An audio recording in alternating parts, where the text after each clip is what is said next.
नमस्कार। नई परख के राष्ट्रीय मुद्दा कार्यक्रम के साप्ताहिक अंक में आप सब लोगों का स्वागत है। हमारे साथ आनंद वर्धन जी और अभय जी हैं। आप दोनों लोगों का स्वागत है। नमस्कार। जी जी अ, चुनाव चल रहे हैं। चुनाव के दौरान प्रचार कार्य में तरह-तरह के मुद्दे उभर कर सामने आ रहे हैं। कई तरह की उठा-पटक चल रही है। पिछले हफ्ते में कम से कम 4 या 5 दिन तो यही मुद्दा छाया रहा कि अमेठी से राहुल गांधी लड़ेंगे, रायबरेली से प्रियंका गांधी लड़ेंगे। फिर जब हुआ कि रायबरेली से राहुल गांधी लड़े, तो प्रधानमंत्री ने भी कहा कि भागो मत। एक नैरेटिव बनाने की कोशिश की गई कि राहुल गांधी एक ज़्यादा सुनिश्चित जीत वाली सीट पर जाना चाहते थे, इसलिए वो अमेठी नहीं गए। और एक तरीके से बताने की कोशिश की गई कि उनकी स्थिति उतनी मजबूत नहीं है। ये जो पूरा रायबरेली और अमेठी को लेकर पिछले हफ्ते जो प्रकरण हुआ आनंद सर, उसको हम कैसे देखें? क्या उससे कांग्रेस के बारे में कुछ नकारात्मक छवि बनी, खासतौर पर राहुल गांधी के बारे में मीडिया इसमें सफल रहा, या इसमें इससे राहुल गांधी के चुनाव लड़ने से उत्तर प्रदेश की राजनीति में थोड़े बदलाव भी हो सकते हैं, जो चुनाव वहां बचे हुए उस संदर्भ में? जी। मैं राहुल गांधी की उस जो यहीं से बात शुरू कर रहा हूँ जहां आपने कहा कि उत्तर प्रदेश की राजनीति में क्या फर्क पड़ेगा। 2 फेज़ के चुनाव हो गए हैं, 80 में से 16 सीट पे चुनाव हो गया है, 64 सीट के चुनाव बाकी। और अगर फेज़ वाइज़ वाइज़ कहें, तो अब वो जो फेज़ आ रहे हैं, वो बिल्कुल हार्डकोर हिंदी हार्टलैंड है। अ, मुझे ऐसा लगता है कि राहुल गांधी और अखिलेश यादव, मैं दोनों को साथ जोड़ रहा हूँ। इन दोनों लोगों के चुनाव लड़ जाने से ये जो बाकी 64 सीटें हैं, इस पे बहुत फ़ेवरेबल असर पड़ेगा। अगल-बगल की सीटों पे फ़र्क पड़ेगा। अब जैसे तीसरे फ़ेज़ में 10 सीटें हैं। मैं आपके पास जब अगर आगे समय होगा तो मैं नाम से बता दूँगा। 6 पे एडवांटेज इंडिया गठबंधन है, 6 पे, 10 पे 6 पे। फ़ेज़ 4 में 13 सीटें हैं, एडवांटेज इंडिया गठबंधन 4 पे है। मैं ये नहीं कह रहा हूँ कि बाकी सीट पे वो फाइट कर रही है।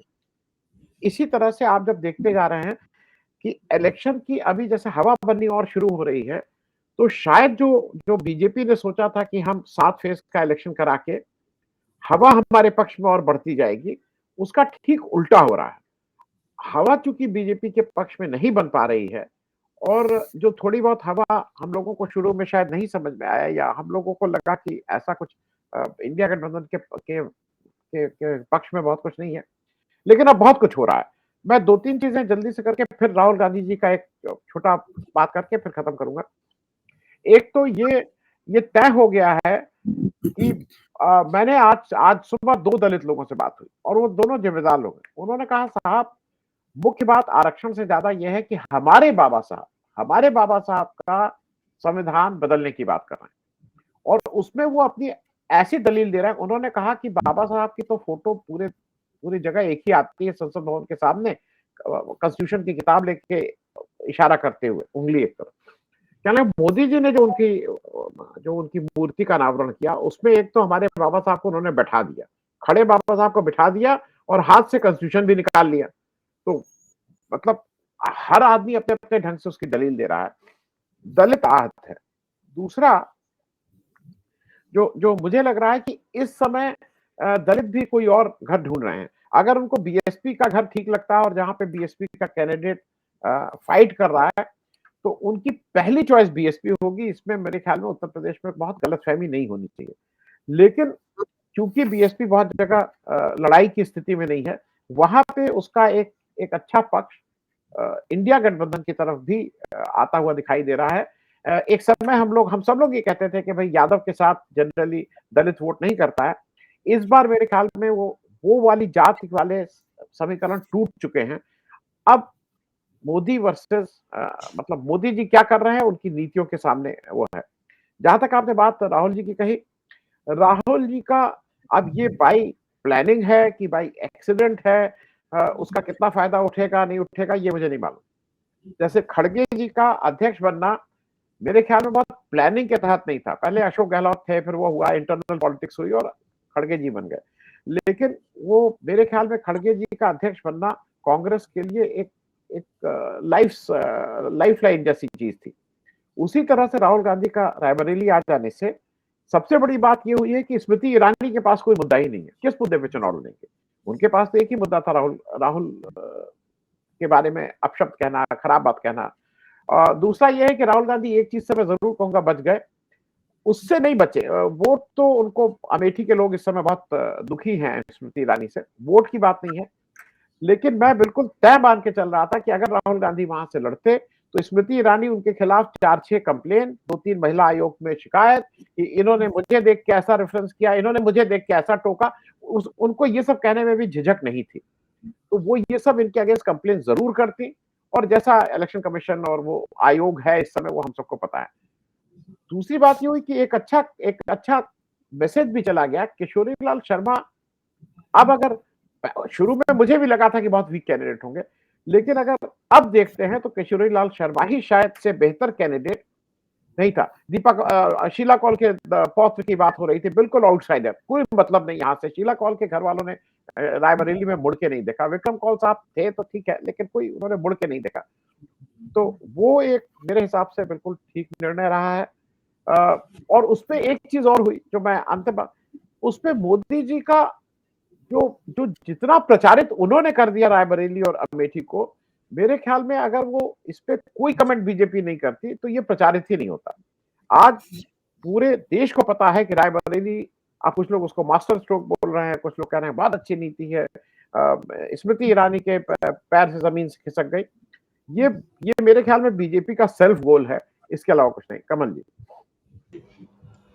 अब सर, ये जो तीसरे दौर में प्रचार कार्य चल रहा था, उसमें ये दिखा कि प्रधानमंत्री और ज्यादा तीव्रता के साथ मुसलमानों के मुद्दे उठा रहे हैं। वो गोधरा तक चले गए और लालू यादव को उन्होंने दोषी ठहराया कि आपने गलत जांच करवा दी, और जो दोषी थे वो छूट गए, पाकिस्तान को लेकर आ गए। तो ये जो प्रचार स्ट्रेटजी है प्रधानमंत्री की, वो उनके बारे में क्या कहती है, और क्या विपक्ष इसका सही तरीके से मुकाबला कर पाया इस तीसरे फेज में? देखिए, आपने जो सवाल पूछा है उस पर मैं जरूर बोलूंगा, लेकिन आनंद जी की बात से एक बात और मेरे दिमाग में आई है, वो मैं जरूर यहाँ पेश कर दूं। उस पर आनंद जी अपनी बात कहेंगे तो अच्छा होगा।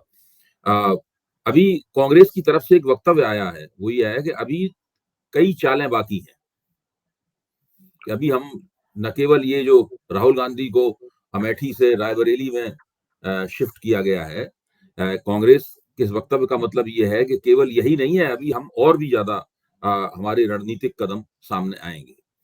तो वो रणनीतिक कदम क्या हो सकते हैं, इसके ऊपर काफी कयास लग रहे हैं इस वक्त। मतलब ये बात खुल गई है कि कांग्रेस क्या और ऐसा करने जा रही है जिससे वो चुनाव प्रक्रिया को प्रभावित करे। उसमें एक ये बात चर्चा में है कि हो सकता है कि प्रियंका गांधी को नरेंद्र मोदी के खिलाफ बनारस से लड़ा दिया जाए। अगर प्रियंका गांधी नरेंद्र मोदी के खिलाफ बनारस से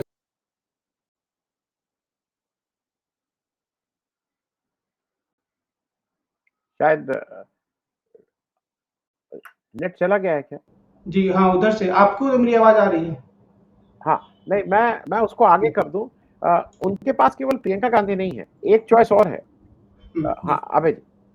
हाँ सर, आप बात कर लीजिए वैसे। हाँ, विपक्ष को एक बहुत बड़े पैमाने पर उन्हें ऊर्जा प्राप्त होगी। और मुझे लगता है कि अभी मैंने पूरी तरीके से सोचा नहीं है इस विषय के ऊपर, क्योंकि मुझे बिल्कुल अभी कुछ एक घंटे पहले ही ये जानकारी प्राप्त हुई है। मेरा मानना है कि इससे प्रियंका गांधी की शख्सियत में बहुत बढ़ोतरी होगी, और देश के उन तमाम इलाकों से जहां पर चुनाव हो चुका है, कांग्रेस के कार्यकर्ता और विपक्ष के कार्यकर्ता बनारस आएंगे, और बनारस के अंदर एक बहुत ही धुआंधार और बहुत आकर्षक घटनाप्रद किस्म की चुनावी मुहिम चलेगी, और एक बहुत बड़ी चुनौती पेश की जाएगी। पहली बात तो मैं ये कहना चाहता हूं। अब आता हूं मैं दूसरी बात के ऊपर, जो कमल ने सवाल पूछा था। मेरा मानना यह है कि चुनाव हमेशा अपने वर्तमान में लड़ा जाता है। 2024 का एक वर्तमान है। नरेंद्र मोदी उस वर्तमान को संबोधित कर ही नहीं रहे। नरेंद्र मोदी अतीत को संबोधित कर रहे हैं। नरेंद्र मोदी पाकिस्तान, विभाजन, गोदरा, इन चीजों को संबोधित कर रहे हैं। भारत हिंदू मुसलमानों में जो वैमनस्य था, इस चीज को संबोधित कर रहे हैं नरेंद्र मोदी। जबकि 2014 का चुनाव नरेंद्र मोदी ने वर्तमान में रहकर लड़ा था। यहां तक राम मंदिर का मुद्दा भी नहीं उस चुनाव पर हावी था। 2019 का चुनाव भी नरेंद्र मोदी ने वर्तमान में रहकर लड़ा था। दोनों चुनाव जीते भी थे। पहले चुनाव के ऊपर हाल ही में हुए भ्रष्टाचार विरोधी आंदोलन की छाप थी, दूसरे पर बालाकोट स्ट्राइक की छाप थी। उन दोनों ने नरेंद्र मोदी को चुनाव में जिताया था और स्पष्ट बहुमत दिलवाया था। स्पष्ट बहुमत से भी बेहतर सीटें दिलवाई थी। अगर बालाकोट स्ट्राइक न होती तो आज हो सकता नरेंद्र मोदी ही प्रधानमंत्री होते देश के, लेकिन वो एक गठजोड़ सरकार चला रहे होते। एक ऐसी सरकार चला रहे होते, एक ऐसी पार्टी के नेता होते, इसके बाद 200 सवा 200 सीटें होती और वो एक गठजोड़ का नेतृत्व कर रही होती। तो ये तो खैर अलग बात हो गई। तो मैं ये मानता हूं कि अतीत में रहकर अतीत की बातों के आधार पर चुनाव मुहिम चलाने और कांग्रेस की आलोचना, कांग्रेस की खंडन, कांग्रेस के खिलाफ प्रचार, इसके जरिए करने से पूरी की पूरी मुहिम जो है अतीत जीवी मुहिम है और नकारात्मक मुहिम है नरेंद्र मोदी। और ये नकारात्मकता कभी भी मतदाताओं को आकर्षित नहीं करती। आश्चर्य की बात है, नरेंद्र मोदी के पास बहुत कुछ कहने के लिए था। ऐसी बात नहीं उनकी सरकार ने पिछले 10 साल में या पिछले 5 साल में कोई काम नहीं किया है या उपलब्धियां उनके पास गिनाने के लिए नहीं है। वो बहुत कुछ कहने के लिए था, बहुत कुछ वो कह सकते थे। भाजपा के घोषणा पत्र का तो वो जिक्र ही नहीं करते हैं। अपनी जो लाभार्थी योजनाएं हैं उनका भी जिक्र नहीं करते हैं। उन्होंने देश को राजनीतिक स्थिरता दी, गठजोड़ों की दुनिया से गठजोड़ों की जो राजनीतिक अस्थिरता थी उससे निकाल कर लाए और भारतीय जनता पार्टी को एक default position, Bharatiya Janata party के सत्तारूढ़ होने को एक डिफॉल्ट पोजीशन में बदल दिया। आज एक देश की मौजूदा राजनीति की डिफॉल्ट पोजीशन है कि आप भारतीय जनता पार्टी के बिना गठजोड़ सरकार भी बनती दिखाई पड़ रही है तो भाजपा की बनती दिखाई पड़ रही है, पूर्ण बहुमत मिलती हुई दिखाई पड़ रही है तो भाजपा की बनती हुई दिखाई पड़ रही है। क्योंकि विपक्ष के पास इतनी भी ताकत नहीं है कि वो 100, 125, 150 सीटों की उनके पास कोई पार्टी हो। अब 2024 के चुनाव में कांग्रेस हो जाए इतनी बड़ी पार्टी, वो अलग बात है, लेकिन अभी तक का जो पुराना रिकॉर्ड है उससे तो नहीं लगता है ऐसा। तो मैं ये कह रहा हूं, इन तमाम बातों पर फोकस ना डालते हुए वो लगातार अतीत जीवी और नकारात्मक मुहिम चला रहे हैं। इसका उनको, मेरा मानना है कि नुकसान हो रहा है। इससे उनकी जो एक जनता के साथ संवाद स्थापित करने वाले नेता के रूप में जो प्रतिभा थी नरेंद्र मोदी की, उन्होंने खुद को ही अपनी उस प्रतिभा से वंचित कर लिया। वो चाहते, भाई पूरे समय तो आपने एक खुशनुमा कहानी सुनाई, एक सुनहरे भविष्य का स्वप्न आपने दिखाया है। अब वो सुनहरे भविष्य का स्वप्न चुनाव में क्यों नहीं उसको दोहरा रहे हैं? ये सही बात है कि कांग्रेस में अगर जरा सा भी सुधार होता है तो वो भाजपा के खाते से होगा। अगर कांग्रेस 50 सीटें भी ज्यादा जीतती है तो सीधी सीधे भाजपा के खाते से आएंगी। लेकिन ये तो एक स्थिति है, इससे तो बचा नहीं जा सकता है। अगर नरेंद्र मोदी चाहते हैं कि कांग्रेस के रिकॉर्ड में, कोई चुनावी रिकॉर्ड में सुधार ना हो और भाजपा का चुनावी रिकॉर्ड 2019 वाला ही बना रहे, तो उन्हें कम से कम एक सकारात्मक मुहिम चलानी चाहिए जो उनकी अपनी उपलब्धियों पर आधारित हो। ऐसा वो अभी तक कम से कम कर पाने में नाकाम रहे हैं और उन्होंने खुद अपने आप को इससे रोका। तो इसका कारण क्या है? क्या उनकी घबराहट है या सोची समझी रणनीति है कि आखिरकार वोट तो इसी पर पड़ता है, हिंदू मुस्लिम पर? ये इसके कई बहुत नहीं, कहां कौन कहता है हिंदू मुसलमान पे वोट पड़ता है? देखिए, भारतीय राम जन्मभूमि 1990 के दशक में राम जन्मभूमि आंदोलन का जब से उभार हुआ, धीरे धीरे गर्व से कहो हम हिंदू हैं जैसे नारों की वजह से एक पूरी राजनीति ने एक हिंदू शिफ्ट लिया और दूसरी पार्टियां भी उस पर अमल करने लगी। कांग्रेस में राहुल गांधी ने या दूसरे लोगों ने, सबने अमल करना शुरू किया और मुसलमानों के लिए जो बातें कही जाती थी, उनको जो पक्ष में अपने लाने के लिए जिस प्रकार के प्रयास किए जाते थे, उस प्रकार के प्रयास करने पार्टियों ने, कम से कम ऊपर से दिखाई देने वाले प्रयास करने पार्टियों ने बंद कर दिए पूरी तरह। तो हिंदू शिफ्ट तो हो ही चुका है पार्टियों में। भाजपा हिंदुओं की पार्टी है, मुसलमान तो वोट भाजपा को 8% बिखरे हुए मिलते हैं हर लोकसभा चुनाव में, 7-8% मिलते हैं। वो भी उसमें ज्यादातर शियाओं के होते हैं या बरेलवियों के होते हैं, सुन्नियों के वोट तो उसमें होते नहीं है तकरीबन। भाजपा मुसलमान उम्मीदवार भी नहीं खड़ा करती है। तो भाजपा और क्या हिंदू मुसलमान करेगी भाई? क्या करेगी भाजपा? हिंदू मुसलमान करेगी कुछ है नहीं। हिंदू मुसलमान करने के स्पेसेस जो हैं स्वयं भाजपा ने बंद कर दिए हैं, वो सैचुरेटेड हो गए हैं, वो संतृप्त स्पेसेस हैं, उनमें ज्यादा कोई गुंजाइश है नहीं। आप मुसलमानों के खिलाफ बोलकर हिंदुओं में आप कोई नया उछाल नहीं पैदा कर सकते। और पहले से ही हिंदुओं में मुसलमान विरोध एक तरह का खुला छिपा हर तरह का मौजूद है और इसके ऊपर वो वोट देते समय इस बात का ख्याल रखते हैं।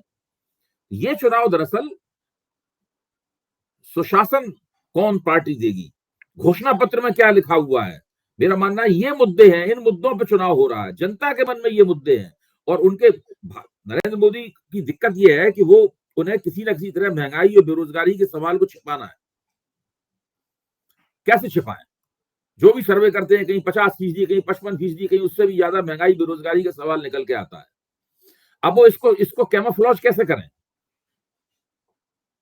इसको कैमोफ्लेज कर सकते थे, वो अपनी सरकार की उपलब्धियां गिनाते, राजनीतिक स्थिरता का जो उनका आश्वासन है, जिसको उनको विरोधी भी इससे इनकार नहीं कर सकते, उसको गिनाते, कुछ और करते, लेकिन ऐसा उन्होंने नहीं किया। वो इसको छुपाने के लिए हिंदू मुसलमान कर रहे हैं, पाकिस्तान कर रहे हैं, आपकी भैंस खोल ले जाएगा, इस प्रकार की बात बोल रहे हैं, लोगों के सोना चांदी छिन जाएगा, मंगलसूत्र छिन जाएगा, ये तमाम बातें बोल रहे हैं और इससे सब चीजें गड्ढमड्ढ हो गई हैं।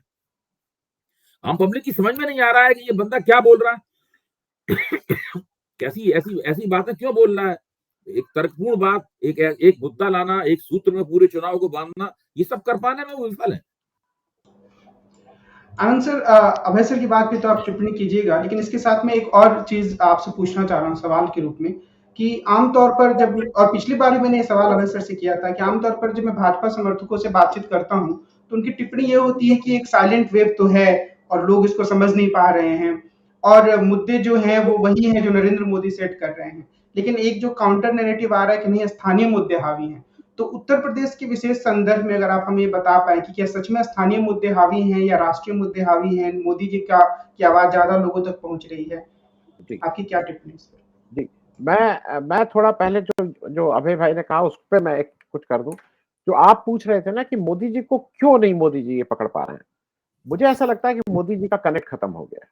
मोदी जी अगर हिंदी में बोले तो जी हजूर लोगों के या चाटुकार लोगों से घिरे हुए हैं। मोदी जी अंग्रेजी में बोले तो यस प्राइम मिनिस्टर, साइको, आप उसके बहुत से नाम ले सकते हैं, लेकिन मोदी जी के सामने जाके आज किसी की हिम्मत नहीं है ये कहने की कि साहब ये आप जो काम कर रहे हैं ये इसमें ठीक नहीं। इसके उलट मुझे ऐसा लगता है कि राहुल गांधी, जो 2014 के राहुल गांधी, 2009 के राहुल गांधी, 2019 तक के राहुल गांधी से फर्क एक शायद उनके जीवन का एक बड़ा अध्याय उनकी भारत जोड़ो यात्रा है। अगर आप राहुल गांधी के पुराने दोस्तों को देख लीजिए, कौन उनके दोस्त थे? आप एक किनारे से चलिए तो जितिन प्रसाद, अंग्रेजी स्कूल का पढ़ना, मतलब बेसिक क्वालिफिकेशन ये थी कि अंग्रेजी स्कूल से पढ़े हो, बड़े बाप के बेटे हो, अंग्रेजी फर्राटे से बोलते हो और विदेश से अगर पढ़े हो तो और क्लोज वाली कोठरी में होंगे। ज्योतिरादित्य सिंधिया, आरपीएन सिंह, मिलिंद देवड़ा, मतलब मैं ये सारे नाम इसलिए ले रहा हूं, उसपे एक सचिन पायलट है जो उतना विदेश से नहीं पढ़े, लेकिन बाकी ये जो सारी इनकी कोठरी थी उससे राहुल गांधी को शायद कनेक्ट नहीं। वो ठीक है राहुल गांधी, लेकिन आज के राहुल गांधी जब भारत जोड़ो यात्रा किए हैं तो वो गिग वर्कर, वो बात कर रहे हैं आज की ये जो हमारे घर और आपके घर पे स्विगी और ये वाले, उनका क्या होगा? वो आज बात कर रहे हैं कि जो सीवर साफ करते हैं उनका क्या होगा? तो आज मुझे लगता है कि राहुल गांधी का कनेक्ट बढ़ गया है और मोदी का कनेक्ट बिल्कुल आम जनता से कुछ नहीं है। नंबर एक। नंबर दो, एक जो बड़ी बात मैंने देखी है, मोदी जी ये मानते हैं कि मुझसे कोई गलती नहीं हो सकती है, मैं कोई भगवान के आसपास की चीज हूं, मुझसे गलती नहीं हो सकती। राहुल गांधी ने, मैं दो चीजें सिर्फ इस पे आपको बता दूं, इंदिरा गांधी के उस पे सबसे बड़ा दाग उनका इमरजेंसी लगना है। राहुल गांधी सार्वजनिक रूप से कह चुके हैं, इमरजेंसी की भर्त्सना कर चुके हैं और उसको कांग्रेस की गलती मानते हैं। उनके पिता राजीव गांधी के ऊपर सबसे बड़ा गदा सिखों के साथ जो 84 में हुआ, सिख दंगों में, वो उसके लिए सार्वजनिक रूप से माफी मांग चुके हैं। अब गोल्डन टेम्पल में जाके वो जो उसका जो प्रायश्चित होता है, उसको जो भी बोलते हैं उन लोग, वो प्रायश्चित वहां रह के कर चुके हैं और वो प्रायश्चित इसलिए नहीं किए हैं कि कैमरे के लिए, कैमरा बंद था वहां। मेरा सिर्फ कहना यह है कि मोदी जी ने जो इस देश को, जो नोटबंदी का सबसे बड़ा, उन्होंने इससे बड़ा घाव नहीं दिया। आज तक मोदी जी कहीं खड़े होकर कहे कि भाई एक गलती हो गई थी, एक्सपेरिमेंट किया था, नियत साफ थी, गलती हो गई। मोदी जी मानने को नहीं तैयार है और मोदी जी की पूरी टीम मानती है कि इससे बड़ा तो मास्टर स्ट्रोक था ही नहीं। तो मुझे ये लगता है कि अगर आपको लीडरशिप, आप 2-4 दिन तो ठीक है बेवकूफ बना सकते हैं, लेकिन अल्टीमेटली लोगों को ये, आपका कनेक्ट लोगों से अब नहीं है। मैं एक चीज और बता दूं, जो आप उत्तर प्रदेश स्पेसिफिक की बात कर रहे हैं, मोदी जी अपने को ओबीसी का चैंपियन मानते हैं। आज आपको कहीं केशव प्रसाद मौर्य दिखते हैं कि उनकी स्कीम ऑफ थिंग्स में जो उनके डिप्टी चीफ मिनिस्टर हैं, उनकी बेबी रानी जो दलित समुदाय से आती थी, जिनको गवर्नर थी उत्तराखंड की, वहां से रिजाइन करवा के लाया गया और कहा गया आप चीफ मिनिस्टर फेस होंगे, उनको मंत्री बना के छोड़ दिया। उनको आपको कहीं देखते हैं आप उनसे कि वो घूम के दलितों के बीच प्रचार कर रही हो? ओम प्रकाश राजभर, जिनको आपने मालूम नहीं क्या क्या करके जबरदस्ती इलेक्शन से 1 महीना पहले उनको मंत्री बनवाया, आपको कहीं ओम प्रकाश राजभर दिखते हैं? उनके लड़के को ब्रजेश पाठक जाके कान पकड़ के उठक बैठक करवाते हैं कि देखो, मतलब ओम प्रकाश राजभर की यह हैसियत हो गई। संजय निषाद एक बड़ा फेस ये लेके आए थे अमित शाह। ये संजय निषाद को उनके लड़के की कंस्टिट्यूंसी संत कबीर नगर में उनकी पिटाई होती है। वो खुद मंत्री जी हैं, लड़का वहीं से सांसद है, और वो खुद जाके एफआईआर करते हैं कि मेरी पिटाई की है फला फला फला लोगों ने और कुछ अज्ञात लोगों ने।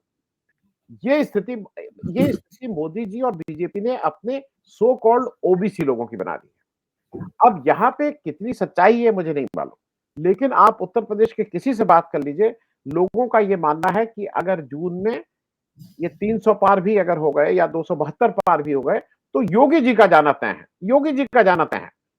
ये सब लोग बाय एंड लार्ज कह रहे हैं।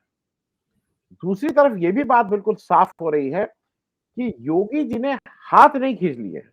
योगी जी जो शायद जिस तरह से उन्होंने जो लोकल बॉडीज के जो चुनाव थे, जिस तरह से प्रशासन का मैं कहूंगा दुरुपयोग किया था, इस बार शायद वो उस तरह का दुरुपयोग नहीं हो रहा है।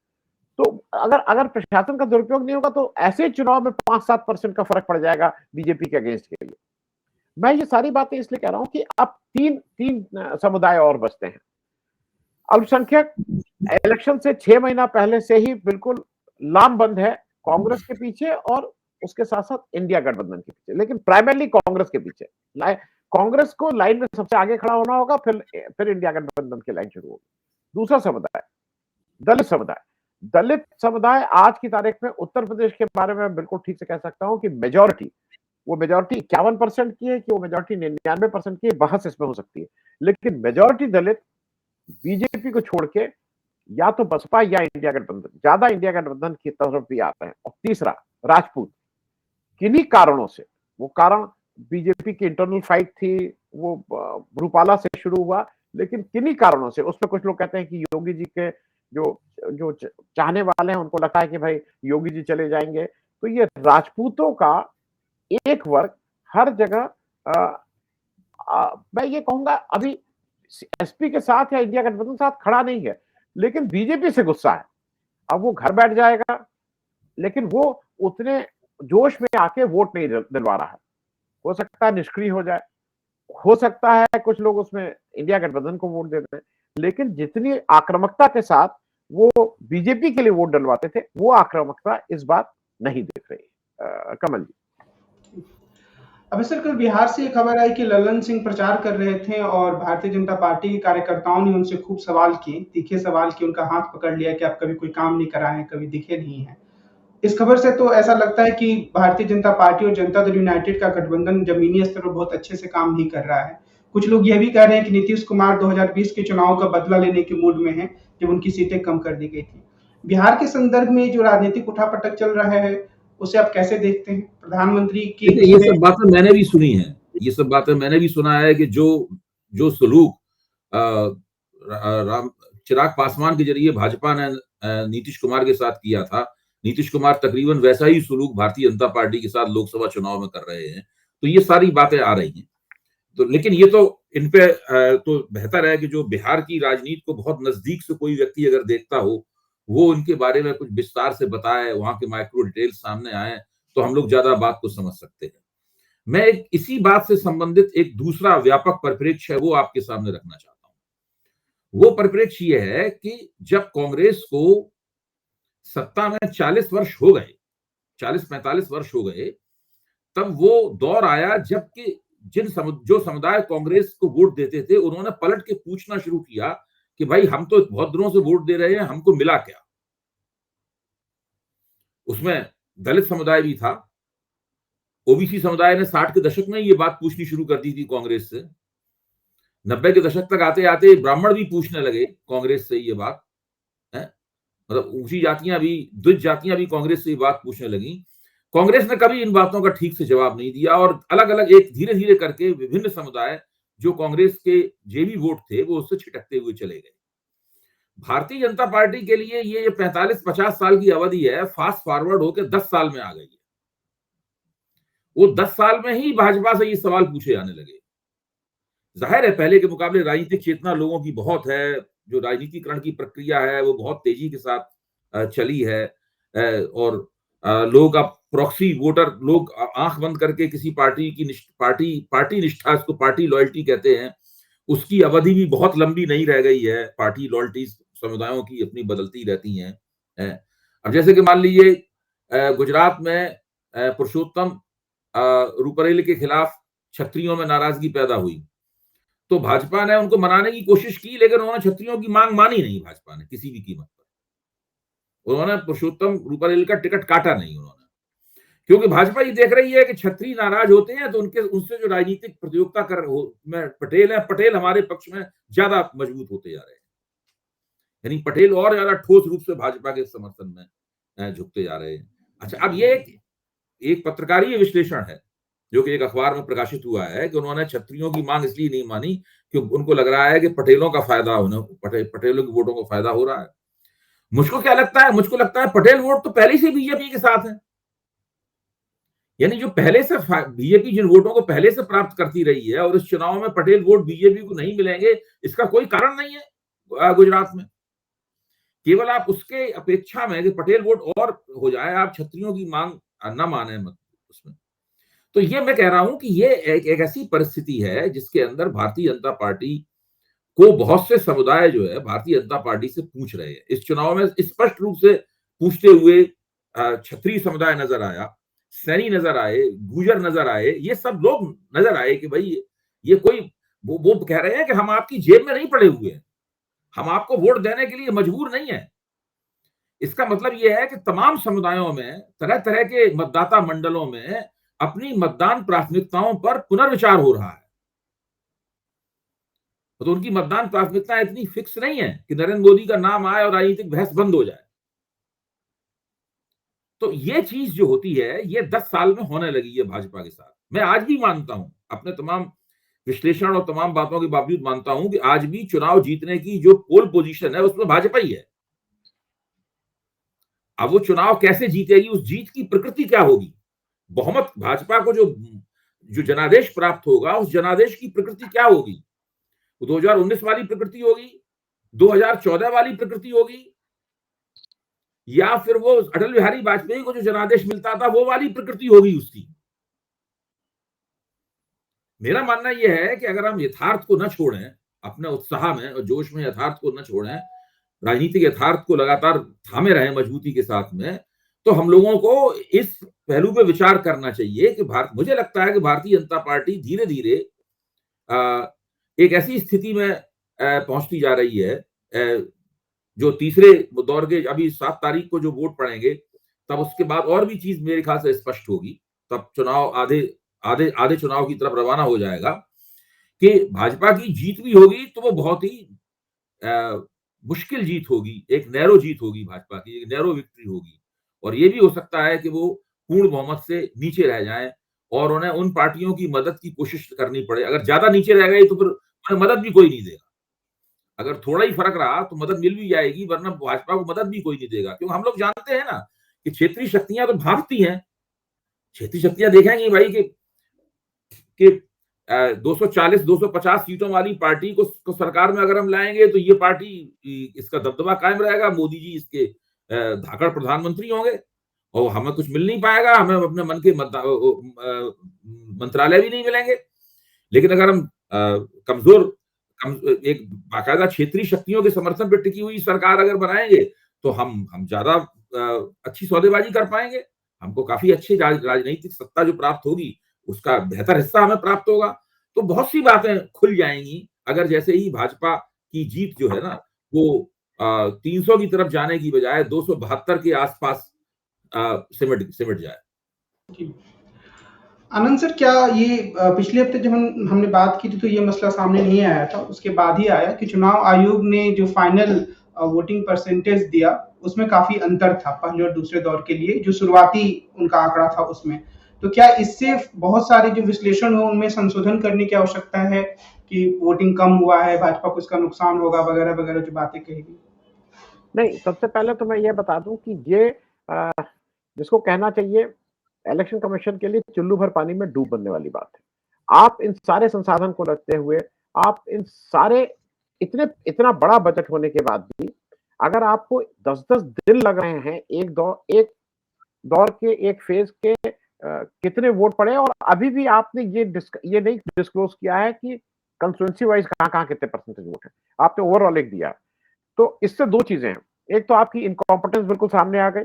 ये भी सामने आ गया कि जो हड़बड़ाहट में मोदी जी ने, क्योंकि वो इश्यू नहीं बन पा रहा है, लेकिन इलेक्शन के अनाउंसमेंट से 24-48 घंटे पहले हड़बड़ाहट में आपने 2 इलेक्शन कमीशन जो नियुक्त किए थे, उनके पास इस तरह का शायद अभी अनुभव ही नहीं है कि वो ये कर पाएँ। मुझे ठीक से याद है कि जब इलेक्शन कमीशन अनाउंस कर रहा था और किसी पत्रकार ने पूछा था, तो इलेक्शन कमीशन ने, जो राजीव कुमार जी, उन्होंने उन्होंने sarcastically कहा था, ये ऐसे लोग जो कहीं से पढ़ के आ जाते हैं और वो ईवीएम के बारे में बताते हैं।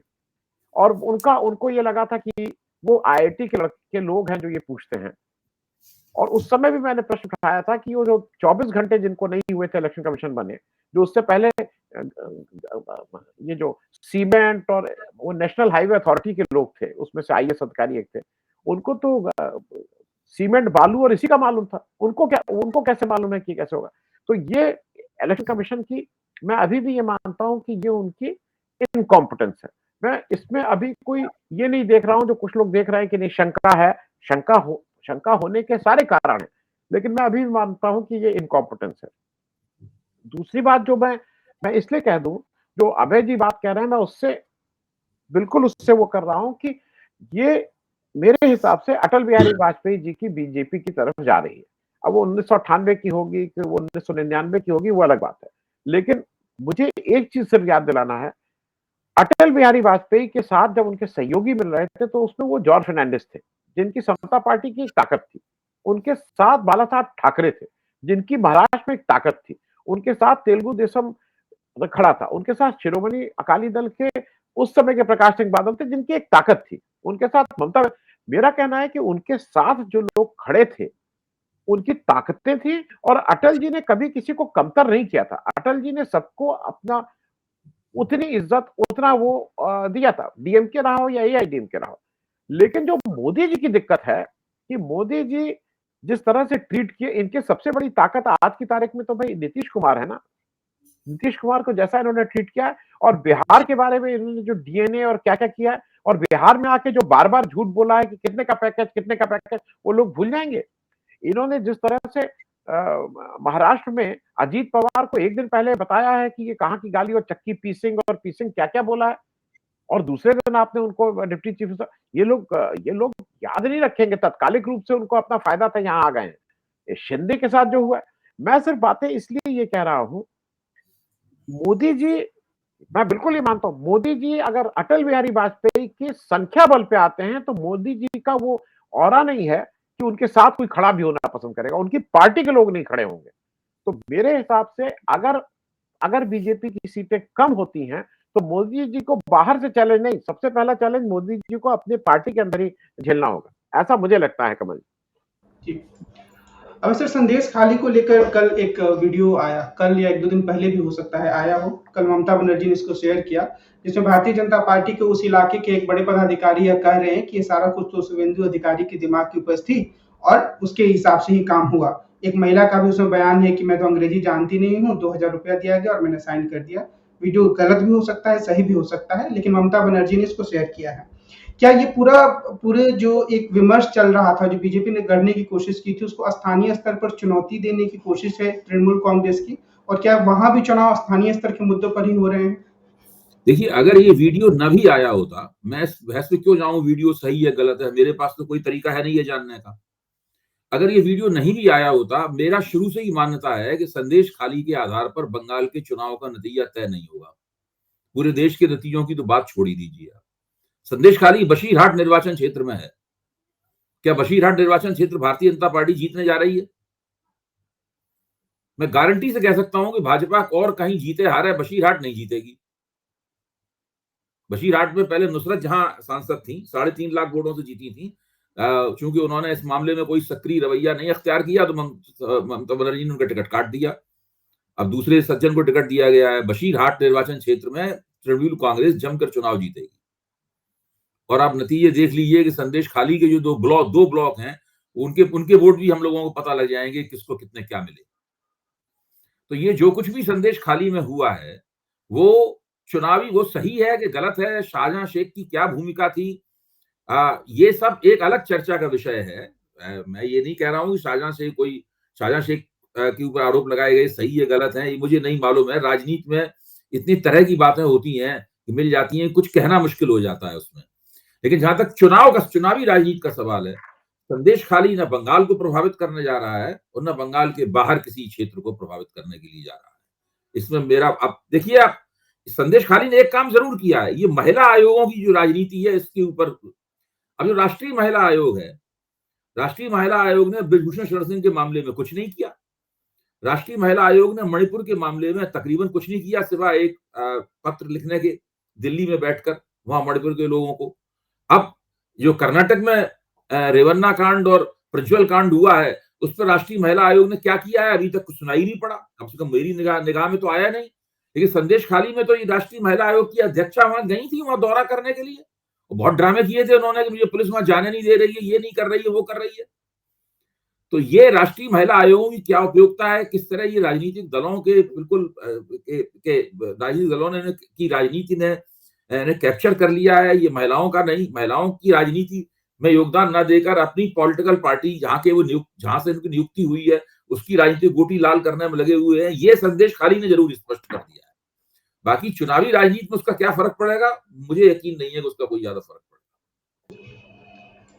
आनंद सर, जो प्रज्वल रेवन्ना का पूरा जो मामला आया है, अभी तो उस पर एक गिरफ्तारी हुई है रेवन्ना की, उनके जो पिताजी हैं, लेकिन क्या ये कर्नाटक की राजनीति या देश की राजनीति में कोई बड़ा मुद्दा, बड़ी हलचल पैदा कर पाया है, या फिर मीडिया की मदद से या प्रधानमंत्री की जो अपनी शैली है उसकी मदद से इस मुद्दे को किनारे करने में सफल हुए हैं? नहीं, बिल्कुल किनारे करने में सफल नहीं हुए हैं, इसमें बहुत डिफेंसिव हैं, क्योंकि मोदी जी ने सबसे बड़ी बात यह है कि ये जो रेवन्ना का मामला है, ये कोई ढका-छुपा मामला नहीं था। आप कर्नाटक के लोगों से पूछ लीजिए, ये मामला सबको पता था। ये पता था कि रेवन्ना जी किस तरह के व्यक्ति हैं। इसको अब कुछ लोगों का कहना है कि इसको क्यों जो कांग्रेस पार्टी थी उसने उसको पहले क्यों नहीं कहा? कांग्रेस पार्टी को बिल्कुल नहीं कहना चाहिए था। स्ट्रैटेजी के हिसाब से कांग्रेस पार्टी मोदी जी के 14 अप्रैल की उस सभा तक का वेट करती रही, जब मोदी जी ने आके रेवन्ना जी के लिए वोट मांगा और बताया कि बड़े संस्कारी लोग हैं ये। उन्होंने उसपे बताया कि कितने संस्कारी हैं। तो मोदी जी की संस्कार की भाषा भी की डेफिनेशन भी समझ में आ गई। उसके बाद ये सब हुआ और रवन्ना जी को यहाँ से भागना पड़ा। और रवन्ना जी का केस कोई साधारण केस नहीं है। इसको बिल्कुल सही, जब राहुल गांधी इसको कहते हैं कि मास रेप है ये, और जिसकी पेट्रोनाइज इस देश की सबसे बड़ी पार्टी के जिसको। अच्छा, अब एक और चीज मैं बीच में थोड़ा विषयांतर करके बता दूं, और अभय जी आप भी इस पे ज्यादा ध्यान दीजिएगा। सारी जो सरकारी मीडिया है वो अब मोदी जी नहीं बोलती है। अब सारी जगह कहा गया है कि प्राइम मिनिस्टर। आप कहीं देख लीजिएगा, आप कहीं चले जाइए, किसी मीडिया में चले जाइए, प्राइम मिनिस्टर मोदी भी नहीं बोला जाता है। प्राइम मिनिस्टर ने कहा, गृह मंत्री ने कहा, ये जानबूझ के कहा गया है। दूसरा, एक मैं विषयांतर करके इसलिए बता दूं कि दर्शकों को पता होना। दूसरा, अब इन लोग हाथ टाटा करना बंद कर दिए हैं। अब इनको एक वो दिया जाता है, उसमें फूल लगा रहता है, क्योंकि किसी ने ये बताया है कि ऐसे करने से वो कांग्रेस का प्रचार होता है। अगर मोदी जी को ये डर लग रहा है कि उनके हाथ हिलाने से कांग्रेस का प्रचार हो रहा है, तो भगवान ही मालिक है मोदी जी का कि अब क्या हो सकता है। जो इतना डरा हुआ हो कि रस्सी को सांप समझने लगे, तो उस व्यक्ति का क्या हो सकता है। उसको आप कहेंगे कि जाके जरा सांप मार के आओ, सांप बाहर बैठा, जब खुद ही जिनको हाथ हिलाने में डर लग रहा है कि मैं कांग्रेस का प्रचार। मैं विषयांतर इसलिए कर रहा था कि रेवन्ना जी के जो अगली कड़ी रही, जो अभी सीरीज चल रही है, उस पे मोदी जी ने मोहर लगा दी है कस के कि मैं ही इस तरह के लोगों को पैट्रोनाइज करता हूं, मुझे अच्छे लगते हैं लोग। ब्रिजभूषण शरण सिंह के लड़के को टिकट देंगे, क्योंकि ये उसी तरह के लोग हैं जिनको मोदी जी पैट्रोनाइज करते हैं। तो मुझे ऐसा लगता है कि रेवन्ना वाली बात आप जितना दबाइए वो दबेगी नहीं, वो लोगों के जहन में है और लोग प्रश्न जरूर पूछ रहे हैं। कमल जी, दिल्ली के मामले में मैं आप दोनों लोगों से एक टिप्पणी चाहूंगा। दो चीजें हुई हैं। एक तो लवली साहब दिल्ली छोड़कर चले गए हैं, दिल्ली में कांग्रेस पार्टी को छोड़कर बीजेपी में चले गए हैं। और अभी सर, मैं ये आपसे सवाल करना चाहूंगा कि इसका दिल्ली की जो भी चुनावी राजनीति हो रही है उस पर क्या बुरा प्रभाव पड़ेगा, जो भारतीय जनता पार्टी की राजनीति उस पर तो सकारात्मक प्रभाव पड़ सकता है, लेकिन क्या इंडिया गठबंधन के कैंडिडेट्स इसके लिए बहुत सारी समस्याओं का सामना करेंगे? आपकी देखिए, टिप्पणी? मुझे नहीं लगता कि अरविंदर सिंह लवली पहले भी एक बार कांग्रेस छोड़कर भाजपा में जा चुके हैं, फिर उनकी वापसी हुई है। मुझे नहीं लगता कि इससे दिल्ली के चुनाव नतीजे पर कोई विशेष अंतर पड़ेगा। भारतीय जनता पार्टी लोकसभा चुनाव के संदर्भ में काफी मजबूत है दिल्ली में, लेकिन पिछले 2 चुनावों के मुकाबले उसे एक भिन्न परिस्थिति का सामना करना पड़ रहा है। यहाँ पर भाजपा और आम आदमी पार्टी में गठजोड़ हो गया है। तो विपक्ष के हर उम्मीदवार को पहले दोनों 2014-2019 के चुनाव के मुकाबले कहीं ज्यादा वोट प्राप्त होंगे। और जब ऐसा होता है, जब वोट जुड़ जाते हैं, तो उसमें कुछ अनपेक्षित वोट भी उसके अंदर जुड़ते हैं। इसके साथ-साथ एक बड़ी घटना ये हुई है कि अरविंद केजरीवाल को उन्होंने जेल में डाल दिया। अब ये तो कोई अरविंद केजरीवाल का दुश्मन भी नहीं कहेगा, अरविंद केजरीवाल दिल्ली में लोकप्रिय नेता नहीं है। तो उनके पक्ष में जो गरीब आदमी के अंदर जो एक हमदर्दी का भाव रहता है, जो निष्ठापूर्वक उन्हें लोक विधानसभा चुनावों में 3 विधानसभा चुनावों से वोट दे रहा है अरविंद केजरीवाल को, लेकिन लोकसभा चुनावों में उसकी प्राथमिकताएं बदल जाती थी। वो भाजपा की तरफ झुक जाता था वहां पे। मेरा मानना है कि इस बार उस गरीब आदमी का एक हिस्सा आम आदमी पार्टी में ही रह जाएगा।